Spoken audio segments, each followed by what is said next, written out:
-10 microcoulomb plus 10 microcoulomb. यहाँ पर दो स्विच दिख रहे हैं। आपसे कहा गया find out new charge on each capacitor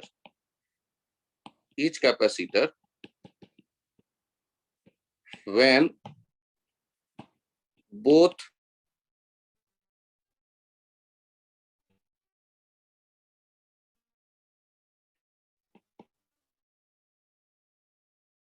been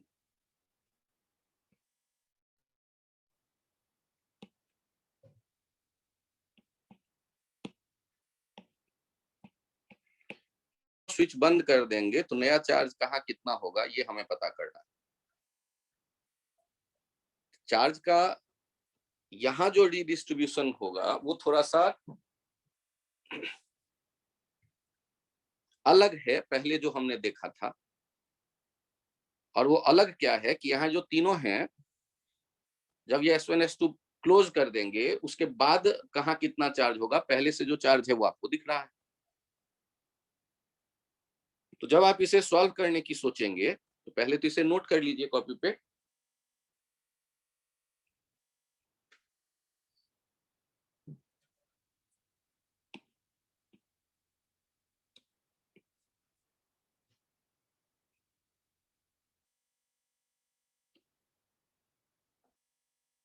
Find out new charge on each capacitor when both switches are closed. When both switches has been closed.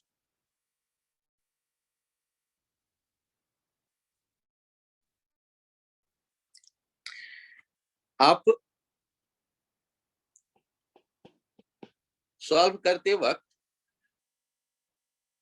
देखिए ये स्विच हमने बंद किए दोनों,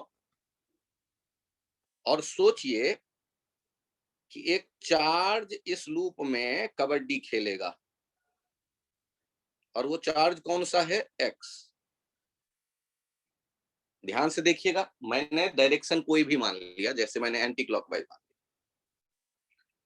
एक्स कबड्डी खेलने का मतलब ध्यान से देखिए, जहां से निकलना ये शुरू हुआ तो 20 में से एक्स कम हो गया, इस 30 में एक्स जुड़ गया। यदि 30 प्लस 30 वाले मतलब लेफ्ट प्लेट पे एक्स जुड़ गया तो अगले वाले पे फिर एक्स माइनस हो गया, उस अगले वाले पे एक्स जुड़ गए, उसके अगले वाले पे माइनस हो गया, उसके अगले वाले पे प्लस हो गया। मतलब इस बात पे गौर करिए कि चार्ज जो एक्स घूमते देखा है, एक प्लेट से निकला दूसरे पे पहुंचा, उससे जितना प्लस आया उसके अगले पे माइनस, उसके अगले पे प्लस, उसके अगले पे माइनस, उसके अगले पे प्लस, ऐसे आप चार्ज को रिडिस्ट्रीब्यूट कर लेते हैं।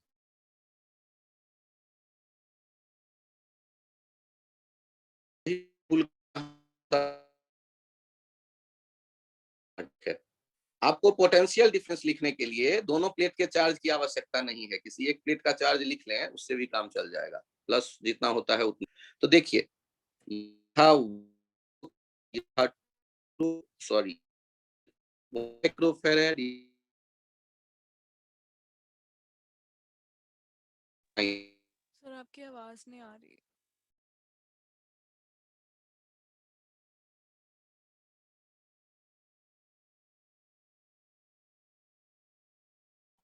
प्लस एक्स निगेटिव में, उसके अगले वाले पे देखिएगा, या तो आप माइनस में देखिए या प्लस में। यदि मैं प्लस में देखता हूं तो x माइनस 10 और अगले वाले पे माइनस लेके ब्रैकेट में x माइनस 10। अब आपको पता है बाय लूप रूल, एक लूप में यदि चलेंगे कहीं से भी, तो मान लो मैंने लूप में जो चलना शुरू किया वो ऐसे, ए से बी गए, बी से सी गए और सी से डी गए, in loop A B C D. तो ए से उंगली लेकर के चलना शुरू किया बी की तरफ, ए बी सी डी ए। तो ए से बी की तरफ गए तो पहले पॉजिटिव प्लेट मिला मुझे, तो आप प्लस नोट करेंगे पहले, प्लस 30 प्लस x बाई 2। अगले वाले पे भी प्लस मिला पहले प्लेट, x माइनस 10 बाई 3। उसके अगले पे माइनस मिला प्लेट 20 माइनस एक्स बाई 1 और इक्वल्स टू क्या हो गया 0। यहां से हम सॉल्व कर लेंगे, x निकल करके चला आएगा। x निकल के चला आएगा तो नया चार्ज हर एक जगह हमें पता चल जाएगा। यहाँ पोटेंशियल डिफरेंस कैसे लिखा है तो उसको मैं समझाने के लिए नीचे लिख देता हूं, ध्यान दीजिएगा। पहले लिखा VA माइनस VB, फिर लिखा VB माइनस VC, फिर लिख दिया हमने VC माइनस VD। 3 हो गए। और फिर और भी मन करे तो VD माइनस VA, जहां से चलना शुरू किया वहां। और आपको पता ही है, यहाँ देखिए B VB VB कट जाएगा, VC VC VD VD VA VA, मतलब वो 0 होना ही चाहिए, ये तो अलजेब्रा है। और VA माइनस VB क्या लिखेंगे, A और B के बीच में A चूंकि प्लस प्लेट की तरफ है तो A का पोटेंशियल हायर आप सोचेंगे, B का लोअर, तो हायर में से लोअर घटाएंगे तो पॉजिटिव आएगा potential difference 3 plus x by 2 plus में। या तो इतना सोचेंगे और नहीं तो सीधा सीधा आइडिया, उंगली लेकर चलना शुरू करिए ए से बी। पहले पॉजिटिव प्लेट मिलेगा कैपेसिटर का या बैटरी का तो पॉजिटिव वोल्टेज लिखेंगे, पॉजिटिव क्यू बाई सी या पॉजिटिव वोल्टेज। और पहले यदि नेगेटिव प्लेट मिले और यदि बैटरी हो उसकी छोटी डंडी मिले तो नेगेटिव नोट करेंगे वोल्टेज। और जब एक इक्वेशन आ गया, एक ही लूप है तो एक ही अननोन है, एक ही इक्वेशन है, सॉल्व कर लीजिए, एक्स निकल आएगा। जिन लोगों के ये समझ में आ गया हैंड राइज करें प्लीज।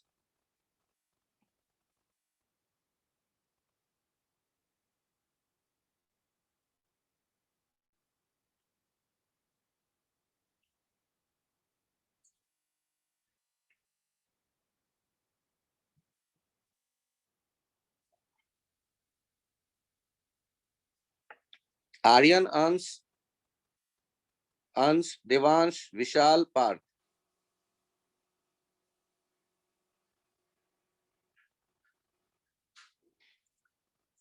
पार्थ,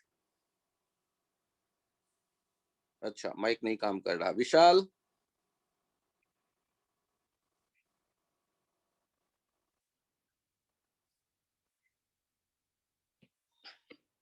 चलिए फिर से देखते हैं एक एग्जांपल और।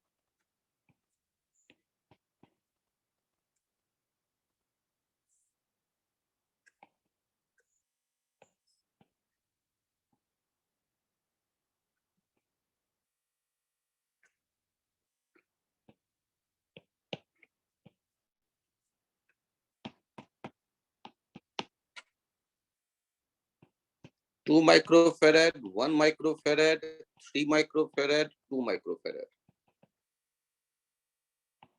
Plus 20 microcoulomb, minus 20 microcoulomb, plus 10 microcoulomb, minus 10 microcoulomb, या 30 कर दो ये। और यहाँ पर minus 30 microcoulomb, plus 30 microcoulomb, plus 10 microcoulomb, minus 10 microcoulomb. ये है हमारे पास सिचुएशन। और find new charge when S1 and S2 is closed।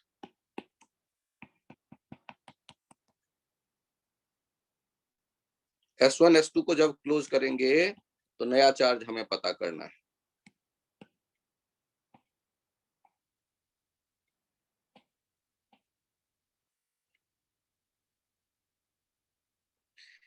सोचो यहां ऐसे चक्कर लगा रहा होगा X। सर आप हमेशा एंटी क्लॉकवाइज क्यों लेते हो? अरे यार कोई भी डायरेक्शन ले लो, जो मर्जी हो तुम्हारी।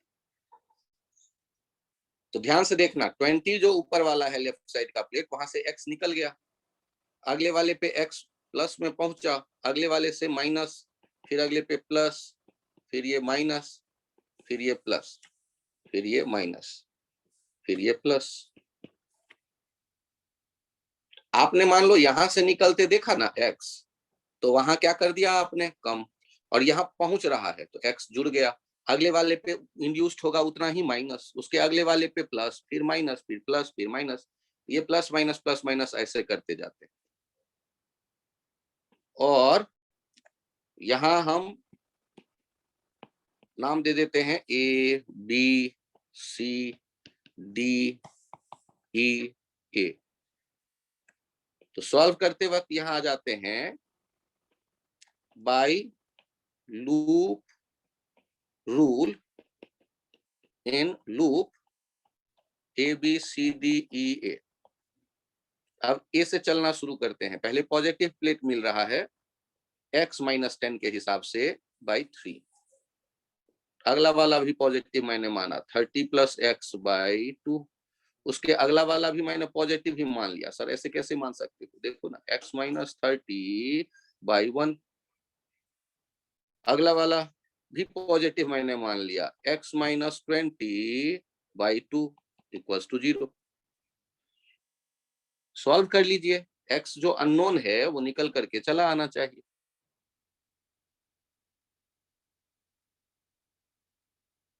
चेक करके देखिए, सॉल्व करने में अगले स्टेप में आ जाएगा 2x प्लस 10 बाई 2, बेस 2 वाला जो डिनोमिनेटर 2 वाला पहले इकट्ठा कर लिया,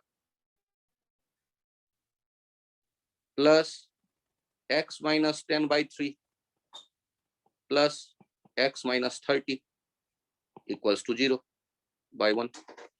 आप एलसीएम ले लेते हैं 6x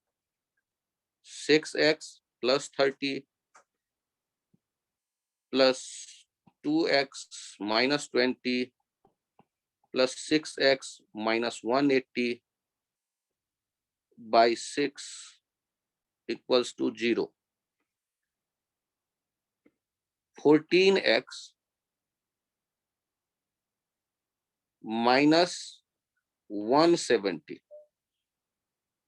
या equals to 170, x equals to 170 by 14 micro coulomb. Calculation एक बार चेक कर लीजिएगा।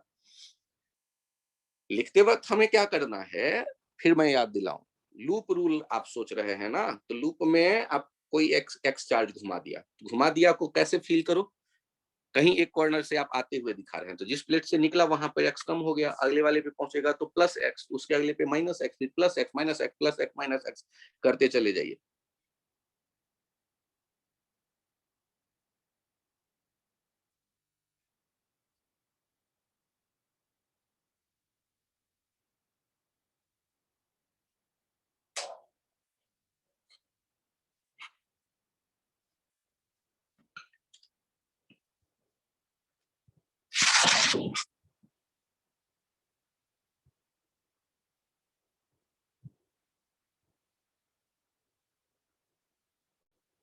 क्या मैं पेज चेंज करूं?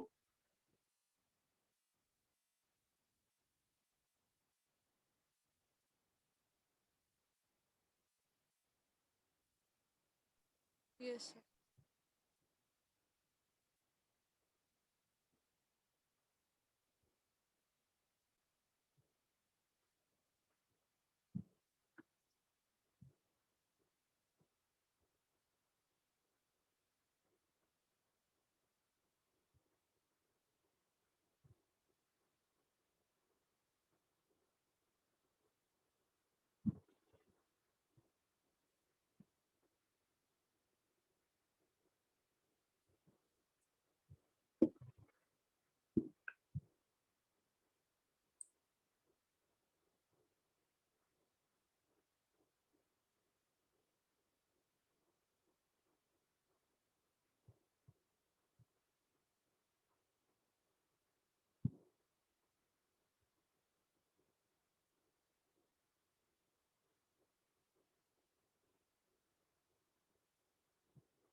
यहाँ दो फॉर्मूले में नया इंट्रोड्यूस कर रहा हूं, एक force of attraction between plates of the capacitor.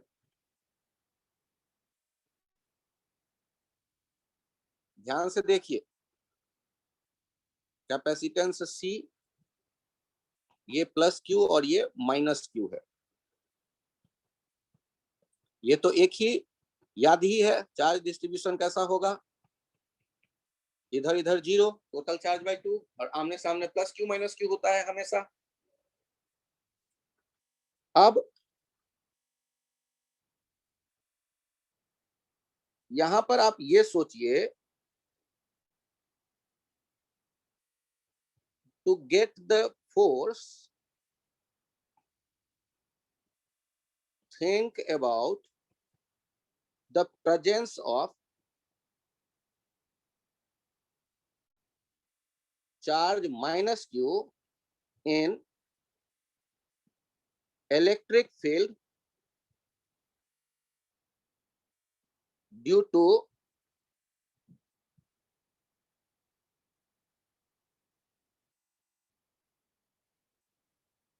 plus Q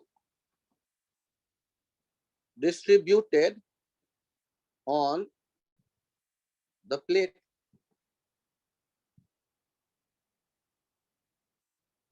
As shown. तो जब आप फोर्स लिखेंगे तो ये क्या हो जाएगा, माइनस Q इंटू ई, माइनस केवल एट्रैक्शन शो करेगा, ई किसके कारण, प्लस वाले चार्ज के कारण। तो आप यदि मैग्नीट्यूड देखना चाहते हैं तो ये क्या हो जाएगा, Q और ई के बदले क्या लिखेंगे, सिग्मा बाई 2 एप्सिलॉन नॉट। अब आपके मन में ये विचार आएगा कि सर ये सिग्मा बाई 2 एप्सिलॉन नॉट क्यों, क्योंकि मेटल के लिए तो सिग्मा बाई एप्सिलॉन नॉट होता था, लेकिन यहाँ मेटल जो देख रहे हैं प्लस वाला, उसके दोनों सरफेस पे चार्ज नहीं है, ये चार्ज के एक लेयर की तरह उन्हें देखेंगे, जैसे चार्ज का नॉन कंडक्टिंग प्लेट पे एक सरफेस पे बिखराव होता था, वैसा ही सीन यहाँ है। तो सिग्मा बाई 2 एप्सिलॉन नॉट, तो ये जो फोर्स हो गया वो कितना हो गया, Q sigma by 2a epsilon not, क्योंकि क्यू सिग्मा के बदले Q by 2a epsilon not, sigma के बदले क्यू बाई ए, तो ये हो जाएगा Q square by 2a epsilon not. तो यहाँ पर ये जो फोर्स होगा वो अट्रैक्टेड फील करेगा, और न्यूटन्स थर्ड लॉ से जितना प्लस क्यू माइनस क्यू पे फोर्स लगाएगा उतना ही माइनस क्यू प्लस क्यू पे लगाएगा, और ये फोर्स कितना लिखने वाले हैं, Q square by 2a epsilon not. तो ये फॉर्मूला याद कर जाइए।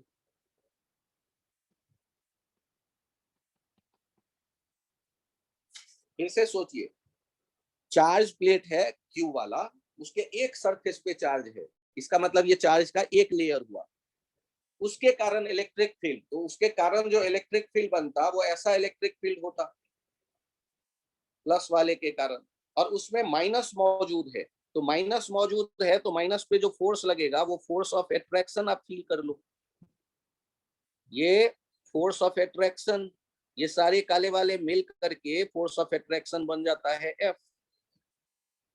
ये जो फोर्स ऑफ एट्रैक्शन आप देखने लगे, ये फोर्स ऑफ एट्रैक्शन कितना हो गया, और न्यूटन्स थर्ड लॉ से जितना ये एफ होगा उतना ही यहाँ भी एफ होगा, दूसरे प्लेट पे भी एफ आप देखेंगे, Newton's third law.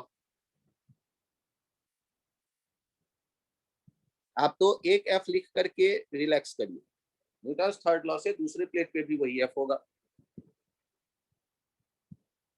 Sigma by 2 epsilon not,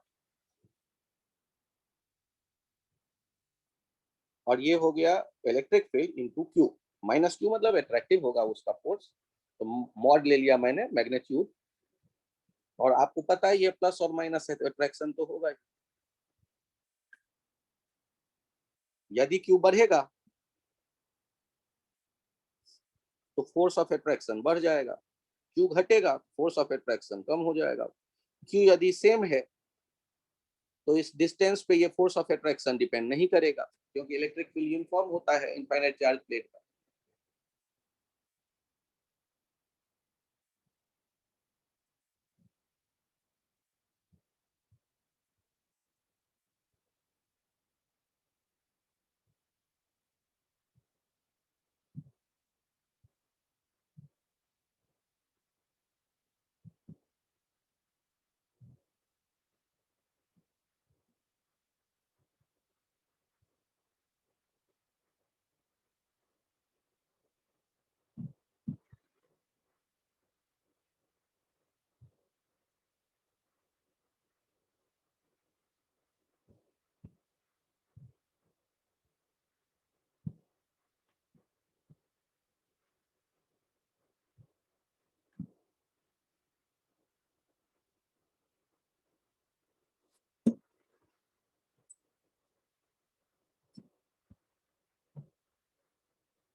इसमें किसी को डाउट तो हैंड राइज करें।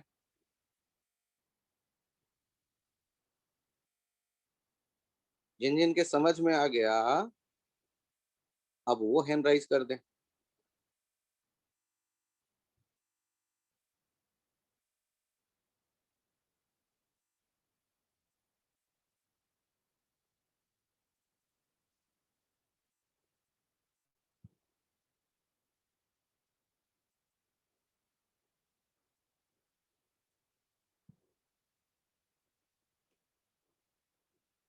बहुत बढ़िया।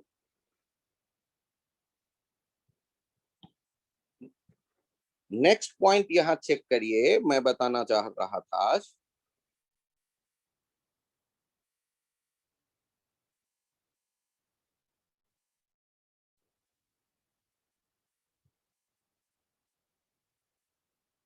Potential energy in charged capacitor. ध्यान से देखिए,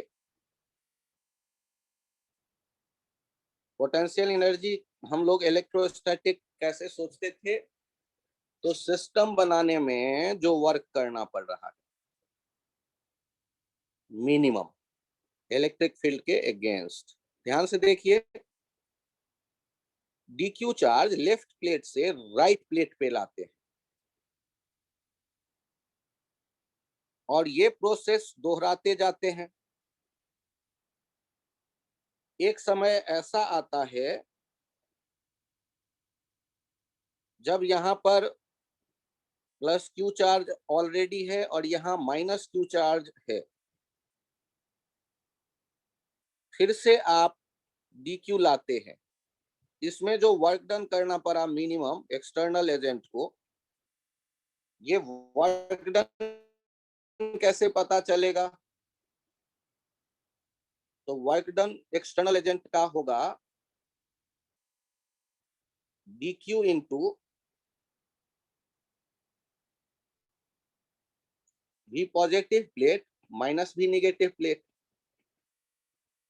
D Q into work done external कैसे लिखते? Gain in potential energy of D Q, D Q into potential difference D Q into Q by C. और यदि आपको टोटल वर्क डन इस charging process में चाहिए तो जीरो से क्यू तक जो चार्ज लाने में वर्क करना पड़ा, जीरो से वो डब्लू, तो डब्लू वर्क डन जो एक्सटर्नल का टोटल हो गया, ये कितना हो गया? क्यू का इंटीग्रेशन हो गया क्यू स्क्वायर बाई टू सी। और ये जो मिनिमम वर्क डन है यही हो गया पोटेंशियल एनर्जी। चार्ज सिस्टम बनाने में जो वर्क डन करना पड़ा, क्यू फाइनल जो भी होता, तो क्यू फाइनल आप कह दे सकते हैं स्क्वायर बाई टू। तो ये कहने से कंफ्यूजन बढ़ ना जाए, तो इसीलिए हम लोग ये डायग्राम याद रखते हैं। यदि कोई चार्ज कैपेसिटर है जिसपे प्लस क्यू और माइनस क्यू चार्ज है, कैपेसिटेंस सी है, इनका जो पोटेंशियल एनर्जी होगा वो होगा क्यू स्क्वायर बाई टू सी। कभी कभी आप क्यू बराबर सी भी लिखना पसंद करते हैं, तो ये पोटेंशियल एनर्जी का दूसरा फॉर्मेट आ जाता है हाफ सी वी स्क्वायर। तो दोनों में से कोई भी आप यूज कर सकते हैं, चाहे U square by two C या half C V square. 5 star formula इसे कह दीजिए।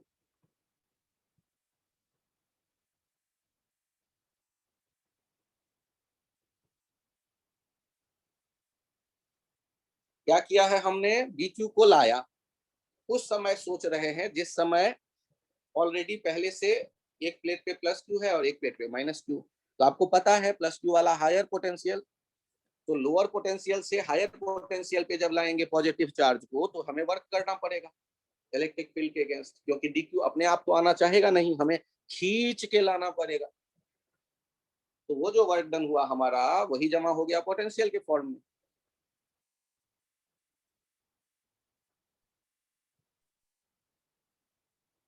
यदि प्लेट के बीच का फोर्स ऑफ अट्रैक्शन की मैं बात करूं, ये तो पोटेंशियल एनर्जी की बात हो गई, पिछले पेज पे फोर्स ऑफ अट्रैक्शन की बात की गई है। ये जो दोनों प्लेट अट्रैक्ट करते हैं एक दूसरे को, वो कितना था, Q square by 2a epsilon not. ध्यान रखिएगा, ये भी मैं पिछले पेज से यहाँ बोरो करके ला दिया।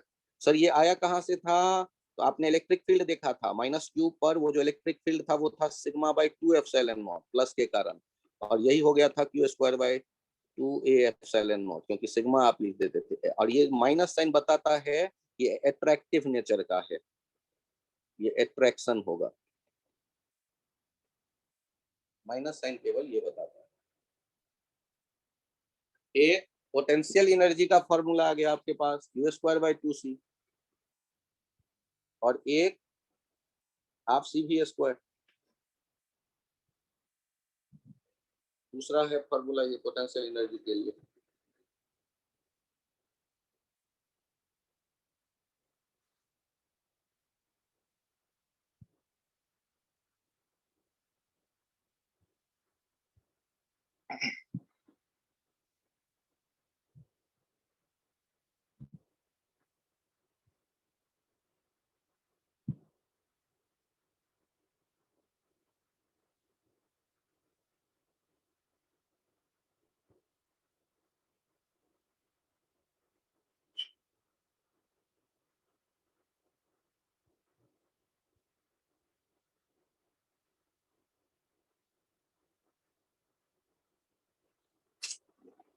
यहाँ पर चर्चा मैं कर रहा हूं सर्किट एनालिसिस के बारे में। हमारे पास दो रास्ते थे, एक नोडल एनालिसिस मेथड और दूसरा जंक्शन रूल, लूप रूल।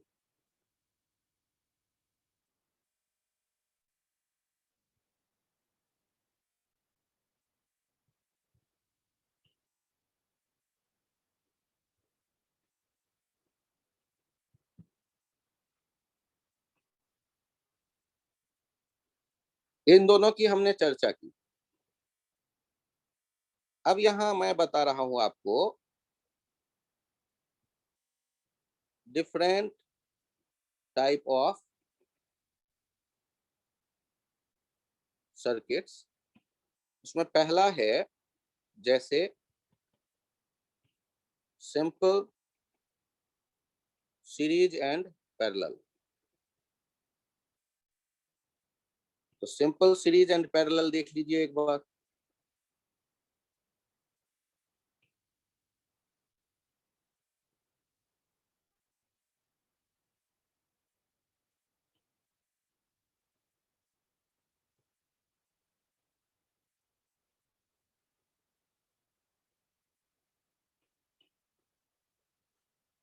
और आपसे कहा गया इस एग्जांपल में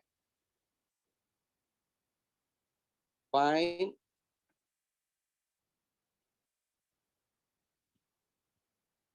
चार्ज ऑन ईच कैपेसिटर। और यदि चार्ज निकल आएगा तो पोटेंशियल डिफरेंस ईच कैपेसिटर आपको पता चल जाएगा, एनर्जी इन ईच कैपेसिटर पता चल जाएगा, force of attraction between plates of each capacitor पता चल जाएगा।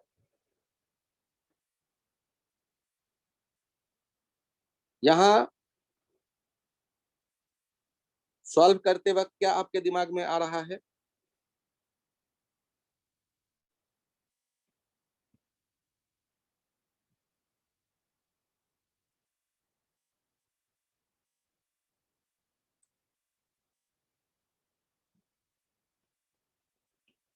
यहाँ 0 वोल्ट मान लिया, बहुत बढ़िया। यहाँ 10 वोल्ट हो गया, यहाँ भी 10 वोल्ट हो गया, यहाँ भी 10 वोल्ट हो गया, और यहाँ भी 10 वोल्ट हो गया। यहाँ 0, बीच में जब तक ड्रॉप ना हो तो charge on 5 microfarad is 5 into 10 - 0, 50 microcoulomb. अब ध्यान से देखिए, let charge on 6 microfarad and 3 microfarad each has value q। दोनों पे q q चेक करो ना, plus Q minus Q plus Q minus Q type होगा, क्योंकि वो सीरीज में दिख रहे हैं।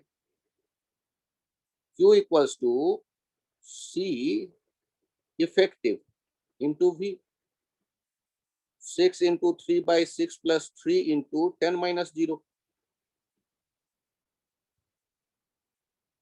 ये कितना हो गया? q का वैल्यू हो गया 20 microcoulomb. C effective into V का क्या मीनिंग यहाँ ले रहे हैं? 3 इंटू 6/3 प्लस 6 इंटू 10, क्योंकि 3 और 6 यदि आप कहते हो कि सीरीज में है, तो फॉर्मूला आपने इकट्ठा देख लिया और आपको वो क्यों पता चल गया। जिन लोगों को ये समझ में आया हो प्लीज हैंड राइज कर दें।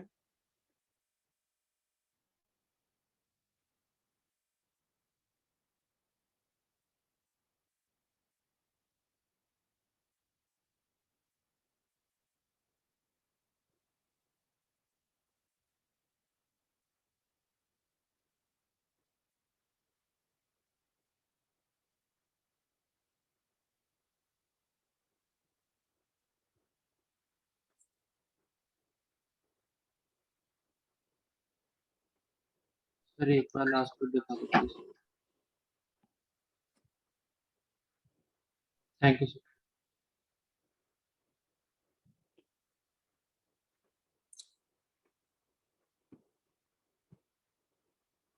यहाँ एक आता है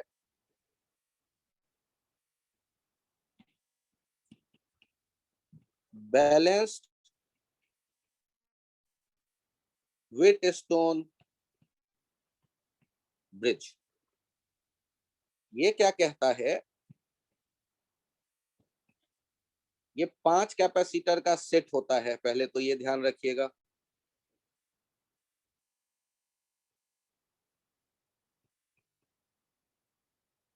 ये कहता है कि यदि ये C1 C2 C3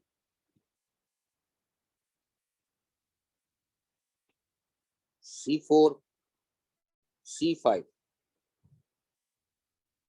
ये कंसेप्ट क्या कहता है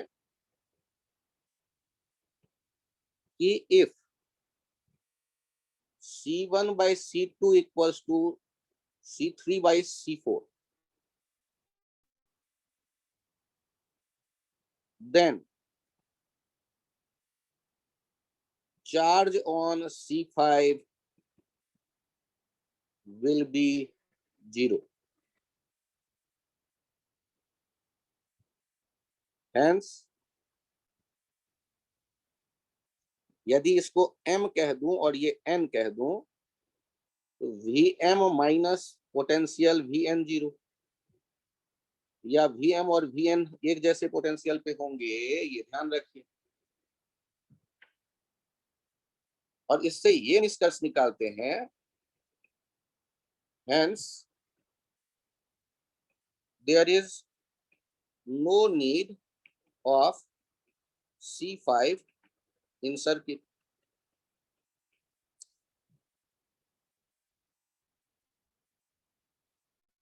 आप इस कैपेसिटर का डायग्राम अरेंजमेंट का बदल भी सकते हैं, ये ऐसे फॉर्मेट में भी दिखेगा। ये भी बैलेंस विथ स्टोन ब्रिज का ही कहानी है। इनका दूसरा फॉर्मेट भी है एक, जो ट्रिकी है थोड़ा सा।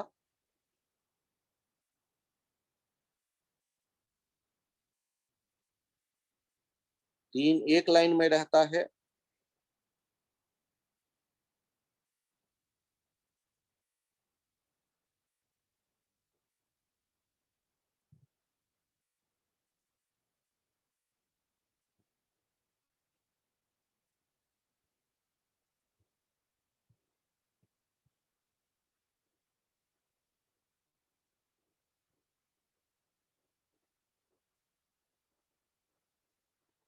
यहाँ देखना पहचानेंगे कैसे, C1 C1 C2 C3 C4 C5,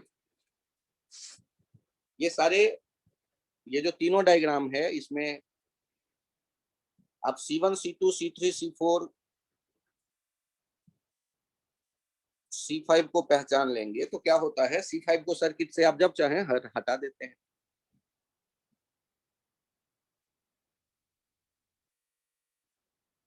C5 वाले को रेड वाले सर्किट में हॉरिजॉन्टल करने की कोशिश करिए, थोड़ा टेढ़ा मेढ़ा कर दीजिए तो काम बन जाएगा। ये बैटरी आपको ऊपर ले जाने पे डिस्टर्ब कर रहा तो उसको मैं नीचे दिखा दे सकता हूँ।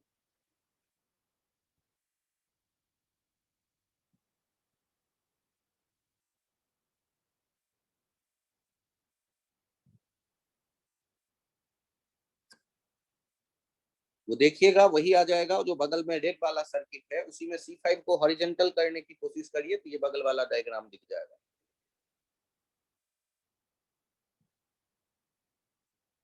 तो बैलेंस्ड विथ स्टोन ब्रिज की कहानी आपकी है कि C5 को हटा देंगे कब, जब C1/C2 C3/C4 एक जैसे हो तो।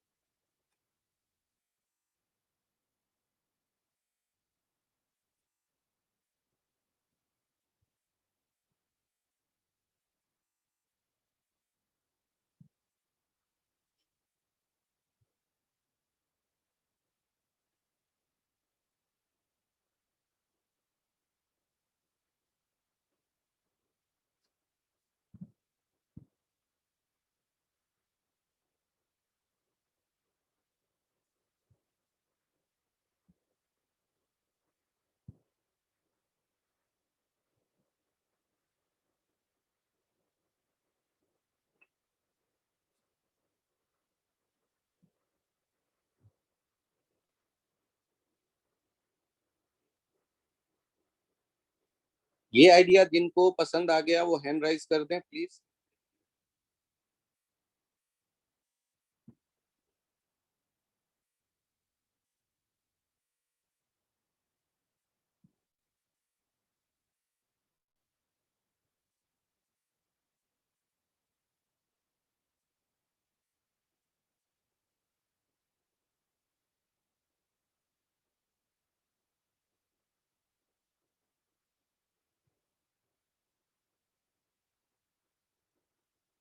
अंश, अविष्का, कृतिका।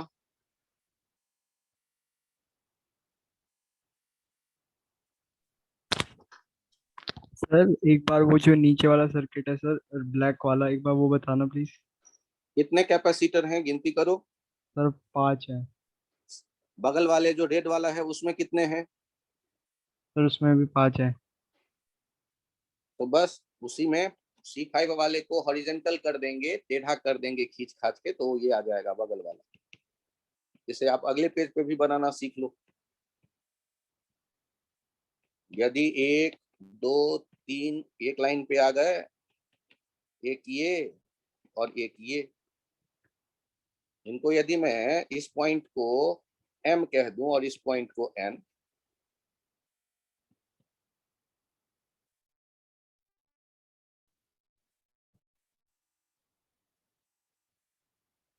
तो ध्यान से देखो ना, यदि M को ऊपर मैं खींच के लेके चला जाऊंगा और N को नीचे, तो C5 नहीं है बन जाएगा।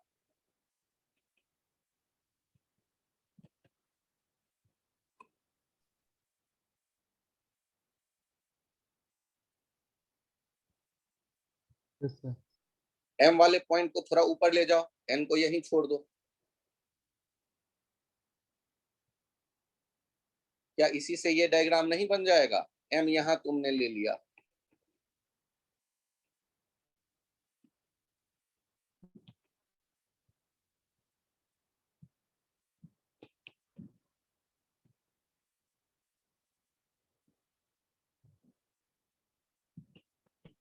चेक करो तो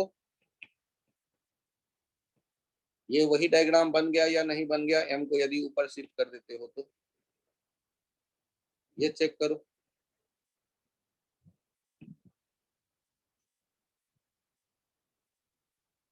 फिर से ये चेक करो।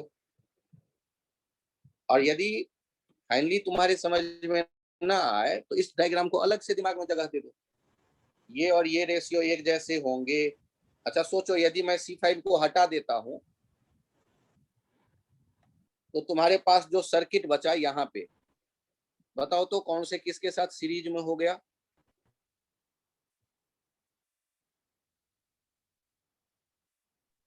सर C1 C2 C3 और C4। और अगले वाले डायग्राम में यदि मैं C5 को हटा देता हूं तो बताओ क्या हो गया? सर वही हो गया C1 C2 और तो C3 फिर C4। दोनों इक्विवेलेंट हैं, और तुम्हें ये ना दिख रहा हो तो अलग से ही इसको दिमाग में सेट कर दो। C1 C2 यदि C3 C4 ऐसा दिखे जिसमें C3 C5 C2 एक लाइन पे है तो C5 को गायब करेंगे तो वैसा ही सीन बनता है जैसे बगल वाले रेड वाले में है। तो ये गायब कब होता है C5? जब रेशियो C1 और C2 का, C3 और C4 का एक जैसा हो। और एक बड़ा धोखेबाज क्वेश्चन आता है जो अधिकतर बच्चों को धोखा दे देता है, जैसे मैंने कहा 6 माइक्रोफेरेड, 2 माइक्रोफेरेड,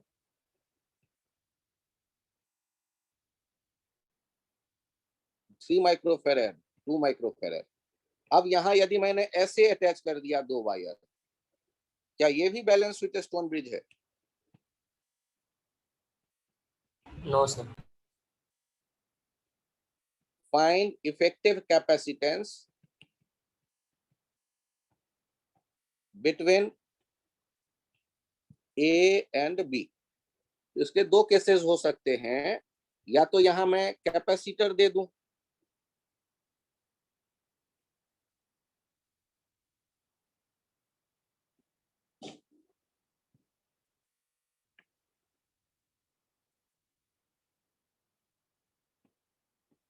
या कैपेसिटर ना दूं। तो यहां देखो,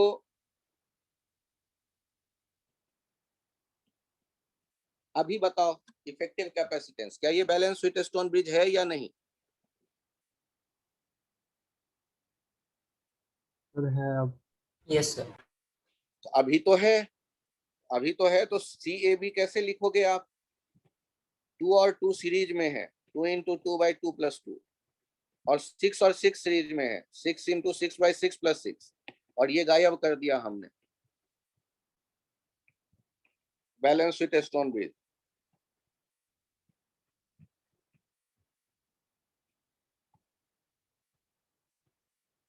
ये हो जाएगा 2/2+6/2, 1+3 दैट इज 4 माइक्रोफेरेड।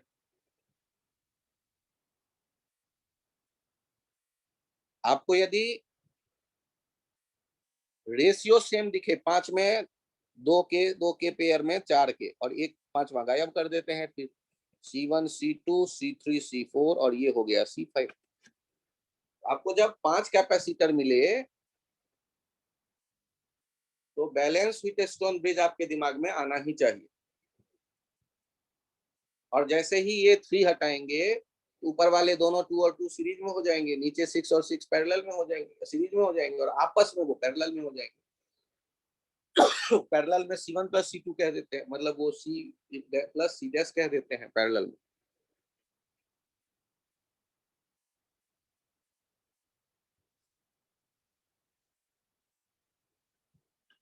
जिनको ये समझ में आया हैंड राइज करें please.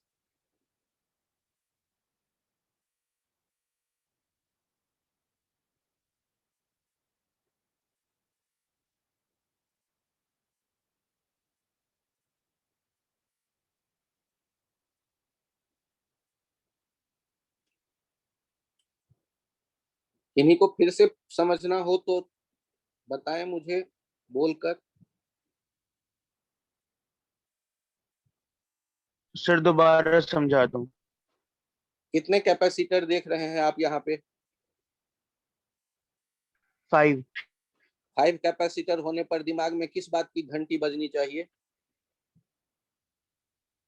Balance sir, Wheatstone bridge. तो balance Wheatstone bridge check करने के लिए आपको किसे ढूंढना पड़ेगा? C1 C2 C3 C4 C5। तो आपको इसको दिमाग में सेट करना है कि जब यदि ये सर्किट होता है, इसमें किसको कहते हैं C1 और किसको कहते हैं C2। चलिए बताइए किसको कहते हैं C1, किसको कहते हैं C2? सर सबसे ऊपर वाले को C1। उसके बगल वाले को C2, नीचे वाला C3, ये C4, ये C5, तो C5 को भगा दो। तो नया चित्र जो बनेगा उसमें कौन दिख रहा है आपको? C1 दिख रहा है, C2 दिख रहा है, C3 दिख रहा है, C4 दिख रहा है। अब बताओ ये ए और बी के बीच में कौन सीरीज कहलाएंगे, कौन पैरेलल कहलाएंगे?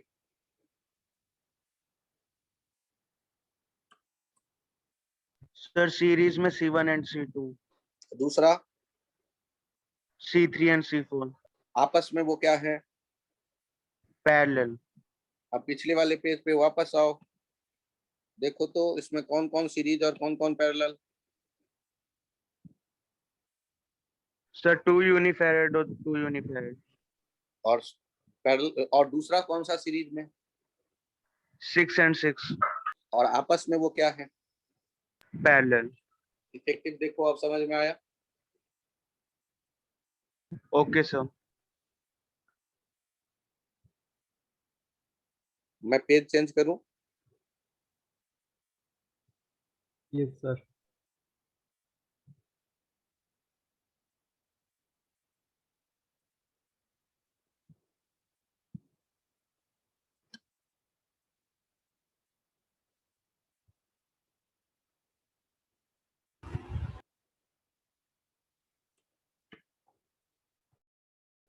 ये सर्किट देखना है आपको और ध्यान से सोचना है।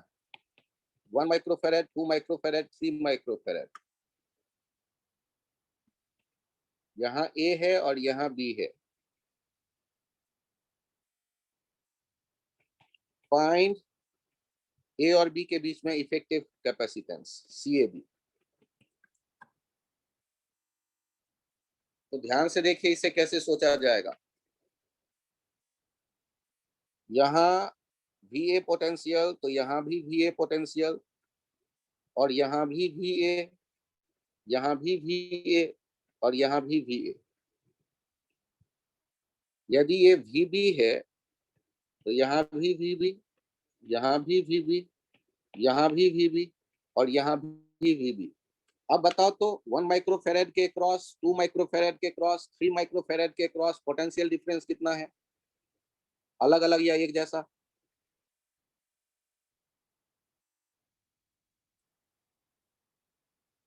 सर पोटेंशियल डिफरेंस तो एक जैसा है। Since potential difference across 1 microfarad, 2 microfarad, 1 microfarad, 2 microfarad, and 3 microfarad each has value VA minus VB. Hence, they are in parallel. और ये सर देख के तो ये सीरीज में लग रहा था एक ही लाइन पे। अब देखो सीरीज और पैरेलल देख के नहीं डिसाइड करते हैं। पोटेंशियल डिफरेंस सेम तो पैरेलल। तो CAB किसके बराबर हो जाएगा? C1 plus C2 plus C3, 1 plus 2 plus 3। Parallel में तो यही फॉर्मूला है, 6 माइक्रोफेरेड।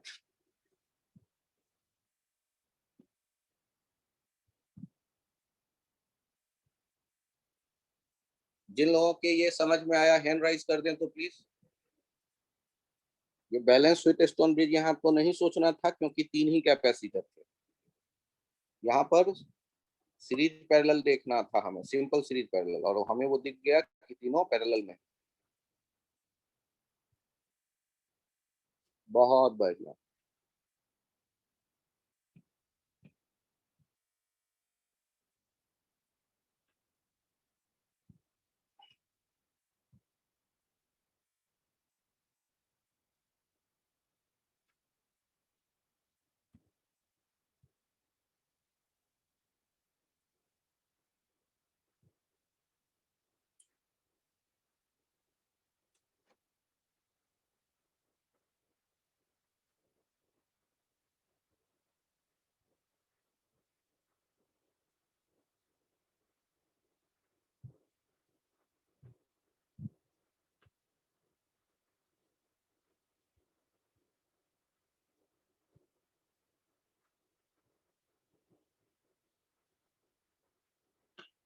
पेज चेंज करूं?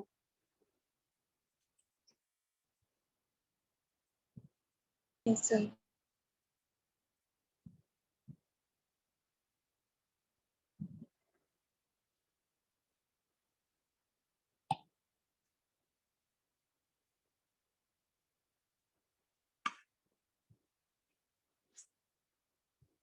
एक छोटा सा एग्जाम्पल है या कंसेप्ट की तरह इसे समझ लीजिए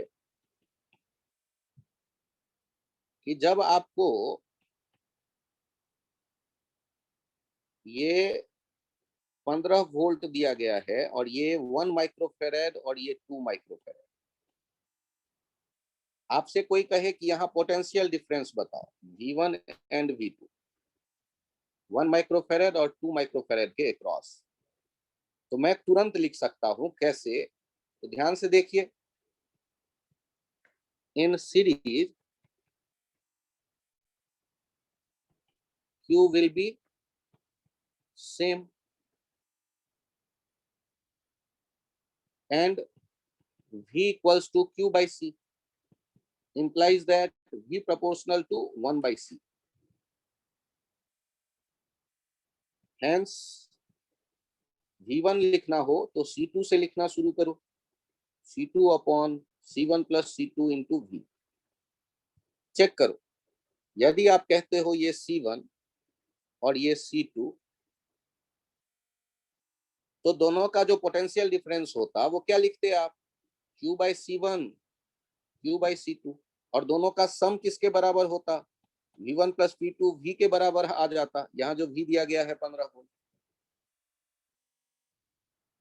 तो इसका मतलब है कि हम 15 वोल्ट को ही दो टुकड़ों में बांटने वाले हैं, और किस रेशियो में बांटने वाले हैं? इनवर्स। तो V1 आप डायरेक्ट लिख दो ना, 2/2 प्लस 1 इंटू 15, 10 वोल्ट, और V2 कितना हो जाएगा?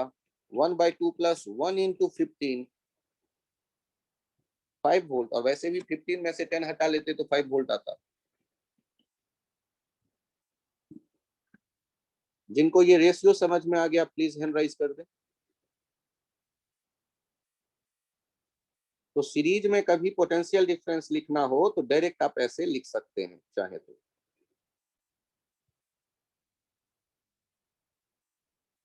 ये राम, 15 बच्चों ने हैंड राइज किए हैं। हाँ, अब बढ़ना शुरू हुआ, 18, 19, 20। सर हाँ बोलो। सर V1 2/2 प्लस 1 कैसे हुआ? ये तो रहस्य है। प्रपोर्शन का मीनिंग जानते हो? सर V2 पहले देखो ये वाला रिलेशन, पहले देखो ये V कैसे लिखा गया है, Q by C, और यदि Q कांस्टेंट हो तो V और C में क्या रिलेशन आएगा? यस सर, हो गया। क्या आएगा? बोलो। प्रपोर्शन का रिलेशन आएगा, और प्रपोर्शन में बांटने का मीनिंग मैं समझाना चाहता हूं तुम्हें। तो सर समझ सोचो, गया। तुम्हारे 15 वोल्ट है टोटल, 1 और 2 मिल करके, और उसको 2:1 में बांटना है।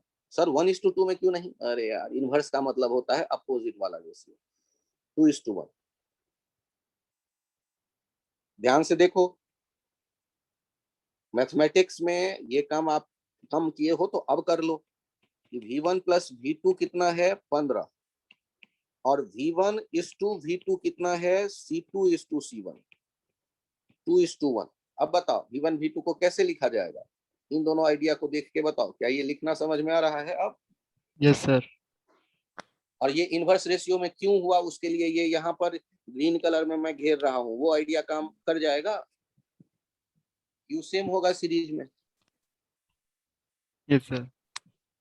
और जिनको ये लगे कि ना ये रेशियो मेरे बस की बात नहीं है, तो पहले क्यू निकाल लेना, क्यू को सी से डिवाइड करना, भी आ जाएगा। 1 मिनट में नहीं तो 2 मिनट में तो आ ही जाएगा। तो ये मैं उनको बताता हूँ जिनको रेशियो पसंद है। और आप आईआईटी के बच्चे हैं तो क्लास 7 का मैथ्स तो ठीक ठाक होगा ही। आईआईटी में जाने वाले बच्चे हैं तो रेशियो का खूब यूज करो। सर क्या इनवर्स रेशियो का ये भी मीनिंग होता है? V1 equals to 1/C1 upon 1/C1 plus 1/C2 into V। हाँ, ऐसे भी कर सकते हो इनवर्स रेशियो का मतलब देखना, फिर भी वही आ जाएगा, ऊपर में जाएगा C2 अपॉन नीचे में आएगा C1 plus C2। Inverse ratio ऐसे भी देख सकते हैं, ये C2 C1 नहीं लिख के 1/C1:1/C2 भी लिख सकते हो, जो रेशियो जानते हो उन सबको पता है।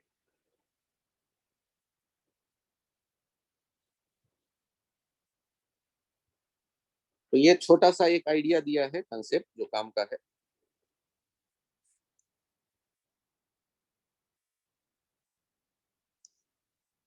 आप लोग HC वर्मा का किताब लीजिएगा, उसमें कैपेसिटेंस के चैप्टर में जाइएगा, उसमें डायग्राम वाले जो क्वेश्चंस होंगे जिसमें पोटेंशियल डिफरेंस या चार्ज या एनर्जी पूछ रहा होगा, उन सबको ट्राई कर डालिएगा। डायग्राम वाले कैपेसिटर का सिंपल सर्किट, उसमें नोडल एनालिसिस, लूप रूल पे फोकस करिएगा, काम खत्म। ठीक है, ये काम भी करिएगा। और साथ में आज मैं डिस्कस नहीं कर पाया, अगले टर्न पे इलेक्ट्रोस्टैटिक्स के सेक्शन ए में से आप क्वेश्चन मुझसे पूछ लीजिएगा, या आज नींद ना आए ऐसी सिचुएशन हो तो फोटो खींच खींच के सेक्शन ए के क्वेश्चन का व्हाट्सएप कर दीजिएगा मुझे, मैं व्हाट्सएप पे ही जवाब दे दूंगा। अभी के लिए इतना ही, थैंक यू, बाय बाय।